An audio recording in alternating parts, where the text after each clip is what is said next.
Hey everybody, and welcome to this video where today we're going to show you how to make a tone based on the guitarist from the Stone Temple Pilots, DeLeo. So let's jump right into it and take a look at the gear Dean actually uses in his own rig. Dean's touring rig is mainly consisted of two amplifiers, a Vox AC30 for the clean sound, and a Demeter TGP3 preamp run into a VHT Classic power amp for his gain sounds. He describes the Vox as being stringy and notes its clarity, while all accounts of the Demeter preamp describe it as thick and lush, which make it a perfect complement to the Vox. Dean tends to keep his effects pretty simple, running into a modified Dunlop Crybaby wah pedal and a Boss CE1 stereo chorus pedal, which splits his sound into his two separate amps. He also uses an SIB Varidrive overdrive pedal on the Vox side. Dean DeLeo is traditionally a Les Paul player, so any solid body guitar, preferably mahogany, with passive humbucking pickups is a really good place to start. We all know black Les Pauls sound better than any other color, so if you have one, go ahead and use that. And for this tone, I'm going to be using the bridge pickup position for just about everything. If you don't have a guitar with humbuckers, you can always use a Variax to model one. To set this up, navigate to the input block and go to page 2. Move the Variax setting until it says per preset, and then change the preset Variax model to say Lester 1. We don't need to alter the tuning of this song, but Dean does use alternate tunings for other songs. If you'd like the Variax to switch tunings, you can do so on the third page of this menu. And now that we've got the proper guitar, let's take a look at this dual amp setup. We're going to use the Vox AC30 amp model for our clean sound and our starting point here in this tone. Now moving over to the cabinet block, we're going to change the speakers to the 2x12 Bluebell cabinet, as Dean is known to use the Alnico Blue speakers in his own amp. And now let's make a couple adjustments. I'm going to start by bringing down the drive, and then I'm going to raise the bass and treble slightly while lowering the mid-cut value. I'm also going to bring the presence up and the volume down. Jumping over to the second page of values, I'm going to raise the bias to 10 so that this operates more like a Class A amp, which the Vox AC30 is. On the cabinet block, I'm going to change the microphone to the 67 condenser model, bring the distance out a little bit, and add in some of the room reflections. Now let's take a listen to how that sounds.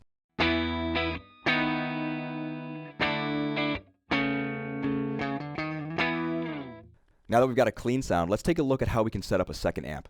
I'll add in a P75 Bright amp model and give it a 4x12 Blackback 30 cab. I'll change the mic to the 57 dynamic model and set it back further distance-wise to reduce the proximity effect and not muddy up the sound of our dual amp rig. However, before we take a listen, we're going to need to split the signal here so it isn't running our clean amp directly into another amp. To do that, I'm first going to use the action button on the P75 amp block to pick it up and move it down so it's on path 1B. I'll do the same thing with its cabinet. Then I'm going to navigate to the split point and use the action button again to pick up and move the split so that it's in front of the AC30 amp block. Now let's make a couple of adjustments to our second amp. Let's drop the drive a bit and raise the bass, mid, and treble slightly. I'll also raise the presence and volume. On the second page, I'm going to pull back on the master volume, but I'm going to raise the sag quite a bit. The sag value will affect the feel, and this is where we can mimic the soft, squishy, lush quality of Dean's Demeter and VHT combo. And now that we've got both amps set up, let's actually hear what it sounds like.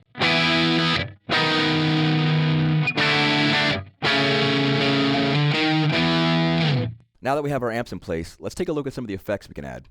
One of the most noticeable parts of Dean's textured sound is the chorusing effect. And to replicate this, we'll add in a 70s chorus block to the beginning of the signal chain. In Dean's real rig, he uses the chorus pedal to actually split his guitar signal and run it to both amps. For a few small adjustments, let's bring down both the rate and the mix of the chorus. Now let's take a listen to what this sounds like with the chorus effect added.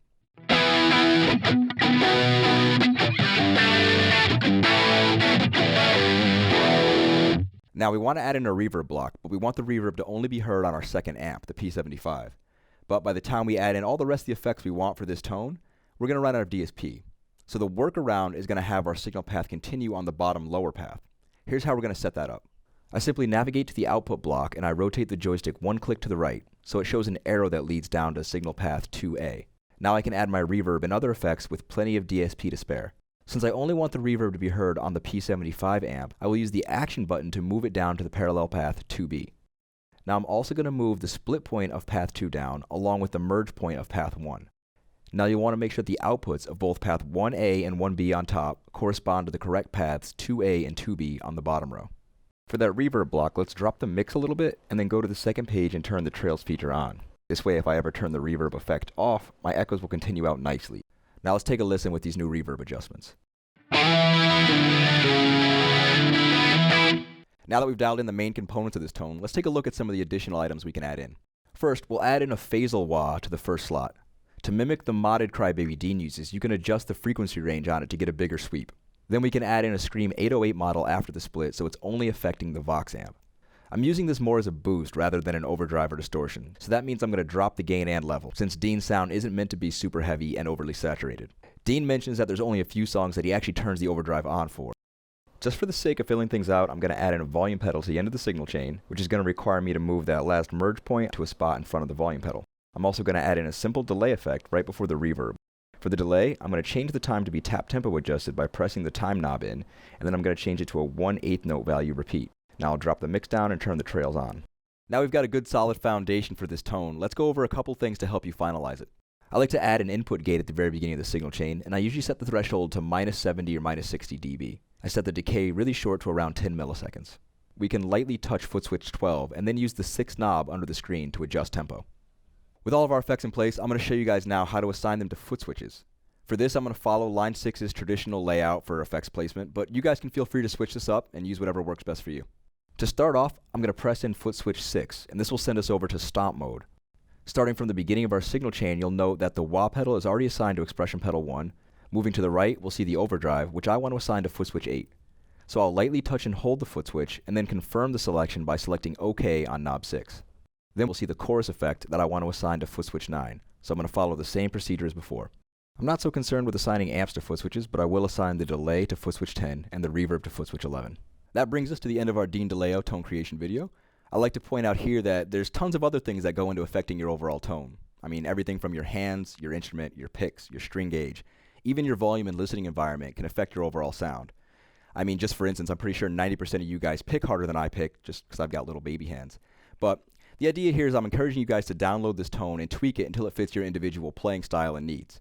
With that being said, I'd like to thank you guys for taking the time and watching the video, and we'll see you in the next one. Take care.